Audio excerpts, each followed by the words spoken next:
Quand j'avais 19 ans, je me suis fait renvoyer du lycée parce que je venais plus en cours. Je séchais. Voilà, j'avais aussi plein de conneries et ils en pouvaient plus de moi.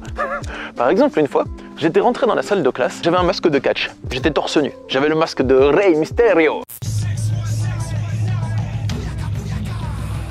Et un pote me l'avait donné. Et il y a un autre pote qui m'avait dit que je suis pas capable de rentrer dans le cours de graphe, c'était le prof de maths, et je suis pas capable de rentrer dans son cours torse nu et de le défier sur le ring ce soir. Oh, on était fan de catch à l'époque, j'aime bien toujours le catch. Du coup, moi, je mets mon masque pour relever le défi. Je toque dans la porte de Zimmerman, c'était un autre prof de maths, je m'étais trompé, je croyais que c'était la classe de graphe. J'ouvre, je suis torse nu, j'ai mon masque de catch, j'ai mon sac à dos avec ma veste dedans. Tout le monde me regarde. Il y avait un petit qui était un peu gros au premier rang. Il me regarde terrifié. Et le prof, il arrive vers moi, tout vénère. Il remonte ses manches et tout. Il était chauve avec un bout. Vous voyez tout ce qu'il était sataniste au lycée. Du coup, moi j'ai peur. Je ferme la porte. Je cours dans les escaliers. Je remets ma veste. Je range mon masque de catch. Parce qu'un catcheur ne révèle jamais son visage dans la lucha libre.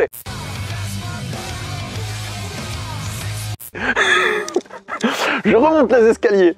Et là, je vois le petit gros, enfin, j'ai rien contre les personnes qui ont de l'embonpoint, mais j'étais jeune, dans ma tête, je l'appelais comme ça, quoi, juste dans ma tête. Du coup, il me croise dans les escaliers, on se croise, je le regarde, il me regarde, j'avais plus mon masque, mais il savait que c'était moi, je l'ai vu dans ses yeux. Du coup, je vais pas me dégonfler comme ça. Non mais oh, il fallait que j'accomplisse ma mission, il fallait que je relève ce défi, donc j'écoute, je colle mon oreille sur chaque porte pour identifier quelle est la salle de salle après salle, je colle mon oreille contre la porte pour identifier dans quelle salle il se trouve. Et à un moment, ça y est, j'entends sa petite voix fluette. Alors f de x égale... Je savais que c'était cette salle. Je remets mon masque de catch, je me remets torse nu. J'étais pas aussi musclé qu'à maintenant à l'époque, bien entendu.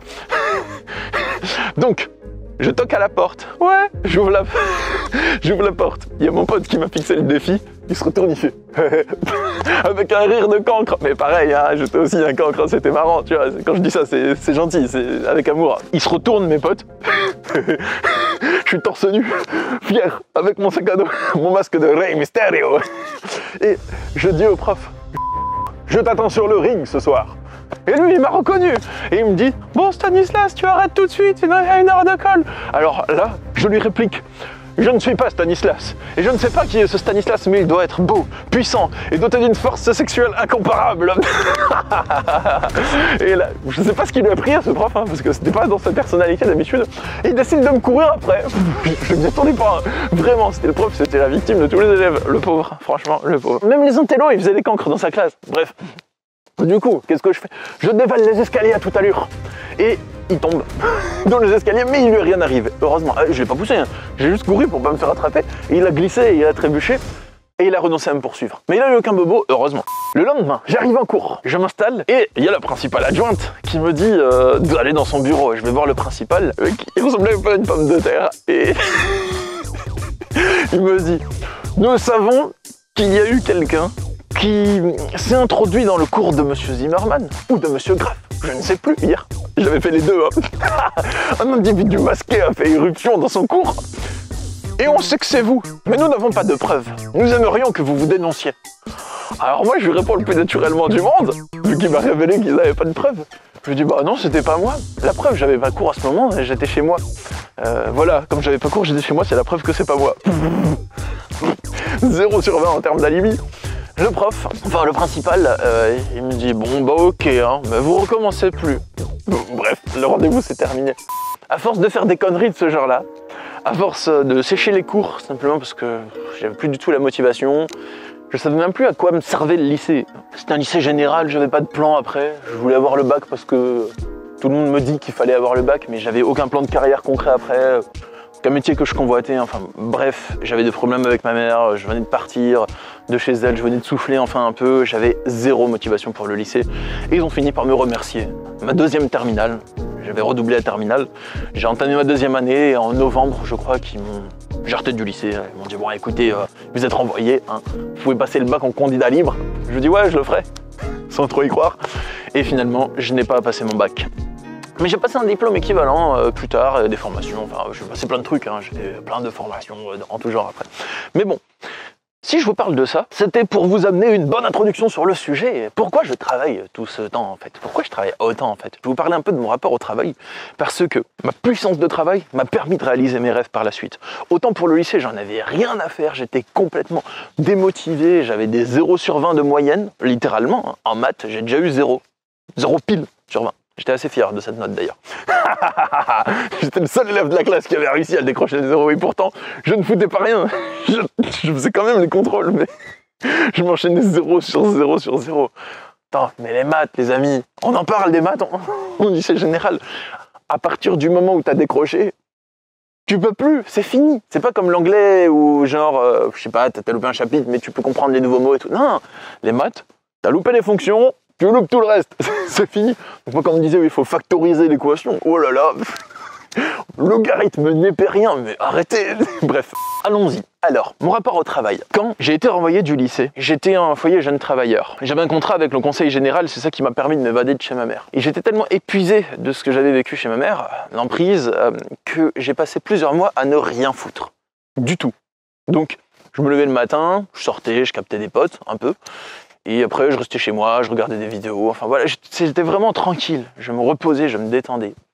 Et à un moment, j'ai senti la sensation de danger, la sensation d'imminence, parce que mon contrat avec le conseil général allait toucher à sa fin.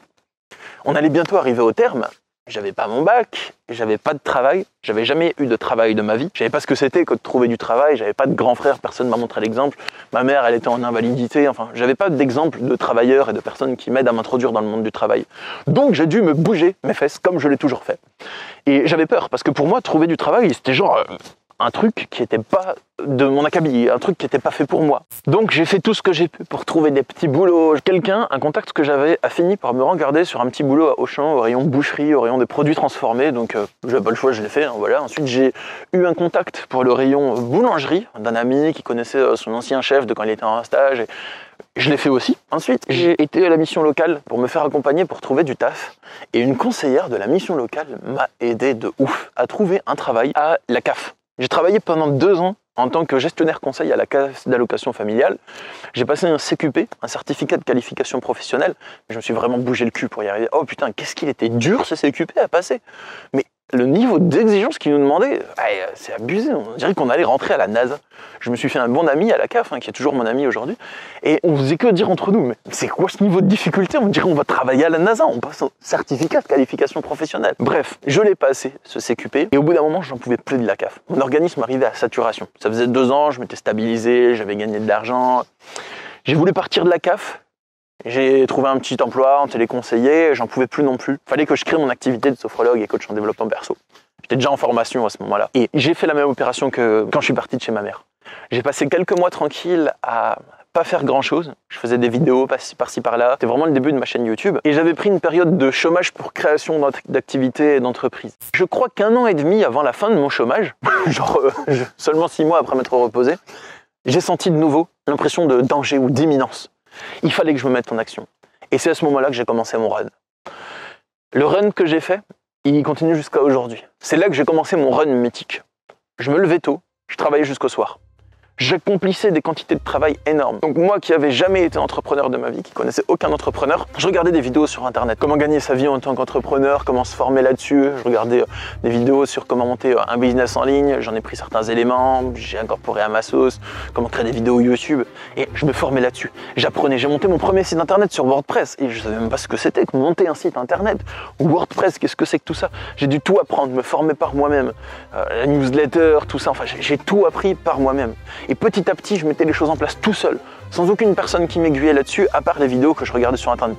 Je regardais des tutos, j'intégrais, je créais, j'échouais, je réessayais. Et je faisais ça en permanence. Je créais des vidéos, je recevais quelques consultations, je charbonnais. J'ai écrit mon premier livre pendant la même période. Je me levais tous les matins 2 heures plus tôt, exprès pour faire des sessions de 2 heures d'écriture de mon premier livre. Après, je tournais des vidéos, je me formais à la création de mon site internet, je travaillais dessus pendant des mois et ensuite, je l'ai mis en ligne, mais c'était pas fini. Après ça, il fallait que je développe ma chaîne YouTube. Donc petit à petit, je comprenais ce que YouTube voulait, je faisais des vidéos là-dessus, j'évoluais. Entre-temps, j'ai été marié, j'ai divorcé, j'ai rencontré une autre compagne très gentille avec qui j'ai été en couple pendant de nombreuses années. Ensuite, je démarrais ma chaîne YouTube, elle explosait, j'essayais, j'expérimentais. Et à partir de ce moment, ça y est, c'était mon run en fait. C'est devenu un style de vie. En fait, mon esprit, quand j'avais rien à faire dans ma vie, enfin pendant les moments de repos, les rares que j'ai eu de périodes comme ça, je me suis vraiment totalement détendu.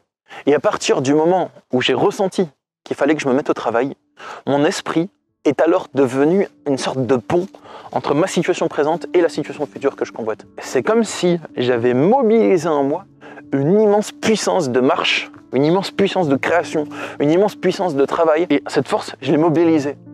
C'est comme si j'avais cette force qui était latente en moi, et ensuite, je l'ai mise à l'œuvre. Je ne suis pas quelqu'un qui va rester juste passif et attendre que la vie fasse tout pour moi. En fait, je mets mes forces intérieures en action. Je les mets en mouvement pour créer. Et j'œuvre, je crée, j'apprends. Je sais en fait que je suis capable de relever des défis monstrueux, tant que ça peut être physiquement, théoriquement dans mes cordes. Si je sens que c'est dans mes cordes et que j'ai envie de le faire, je sais que je suis capable de le faire. Il y a beaucoup de personnes, les amis, peut-être même vous, enfin on a l'habitude de projeter sur les autres plus de réussite que sur nous. On peut souvent avoir cette vision des choses et je trouve que c'est un peu dommage, comme si les autres personnes étaient plus compétentes que nous pour réussir dans nos propres rêves, alors que non. En fait, vous pouvez vous bouger votre cul et y arriver. Je dis pas ça méchamment, mais voilà, vous pouvez vous bouger, œuvrer pour réaliser vos rêves. Vous pouvez le faire, les amis. Moi, je le fais. Moi, je suis devant vous, de l'autre côté de la caméra. Pourquoi? Parce que je me bouge et que je le fais, c'est tout. Je suis un gars comme vous à la base. Je pars de zéro, sans aucun rond, pas d'argent, découvert, pas de parents, pas de soutien financier, juste des bons amis pour me soutenir moralement, mais c'est tout. Et après, j'œuvre par moi-même. Si moi, je peux être de l'autre côté de la caméra, si moi, je peux réaliser des projets, si moi, je peux écrire des livres, si moi, je peux faire de mon mieux pour mettre ma carrière littéraire en place, alors vous aussi, vous le pouvez. Je pars vraiment de moins que zéro. Je pars de strictement rien du tout, les amis. Vous voyez? Donc vous aussi, vous pouvez le faire. Si je suis capable de le faire, vous êtes capable de le faire aussi. Je me dis, je veux œuvrer pour mes projets, je peux le faire. Je sens cet appel en moi à le faire, alors je le fais. Mon rythme de travail, il est grand, c'est vrai. Tous les matins, je me lève à 6h15. Avant ça, je me levais à 7h30.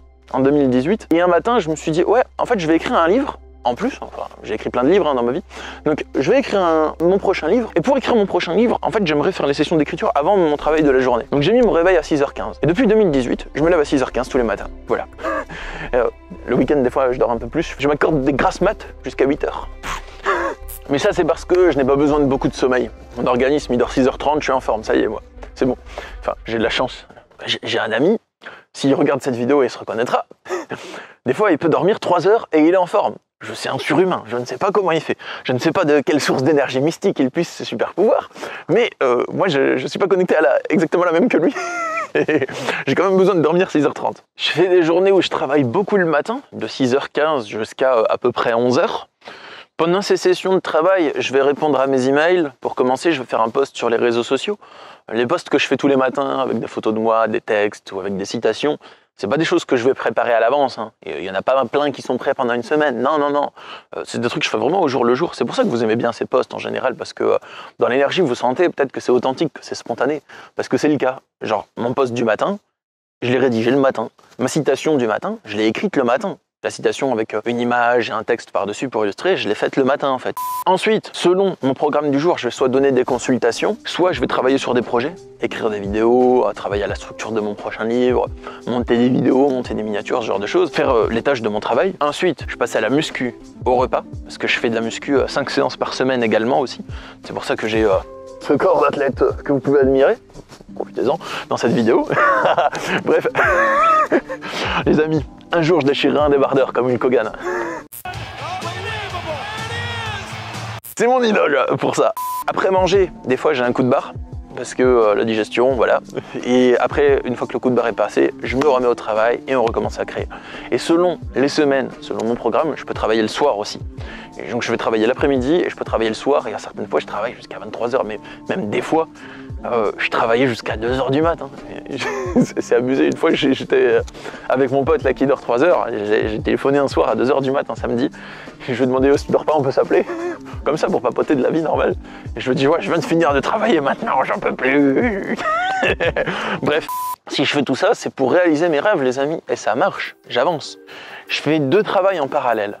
Le premier, c'est mon travail extérieur. Créer des vidéos, écrire, enfin bref, faire des tâches.